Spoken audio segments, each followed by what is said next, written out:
Jarine ngenten iki nek kiai-kiai Jawa niku nggih sarung ngene iki klambi batik ngene iki jarine enggak sunah Kanjeng Nabi. Sapa sing ngomong? Justru itu sunah. Jarine ngenten. Wong lek ora nggih jubah, ora diakoni dadi umate Kanjeng Nabi lak ngono. Akhirnya padha sing ngaji sik tas-tas ngoten niku. Nek pondok mari mulai teko pondok teko majubane ngono. Lah nek omah bengkene bapak iki ngarit lho. Akhirnya kon ewang-ewang ngarit karo bapake kon glinding, monggo glindingan iki gledek-gledek. Pas go kolonjono katik pas wabot tenan dalane mudhun. Nyungsep.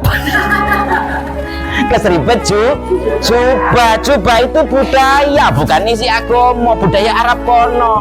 Kenapa Kanjeng Nabi kok seneng jubah? Karena Kanjeng Nabi mencintai produknya dalam negeri, itu sunnah. Jadi mencintai produk dalam negeri itu ngoten.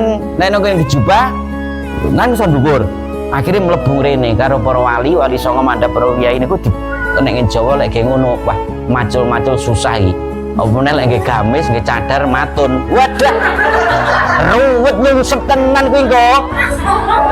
Akhirnya karena kearifan para wali jubah diketok sing ndukur diarani klambi sing ngisor diganti model ngene iki. Supaya tidak meninggalkan itu, bahwa itu adalah gawanane syariat Nabi, maka diarani sarun.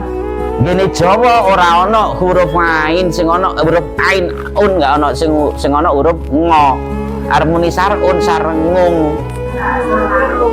Dadi iki pedotane jubah yu. Lah kenapa misalnya nggih batik ini jare ora sunah, itu batik apa? Loh, Kanjeng Nabi gawe jubah itu karena produk dalam negeri Arab, itu yang disukai budaya negeriku. Lah ngene dhewe. Apa napa batik produknya dhewe. Gawe ngene iki ya sunah ngoten lho.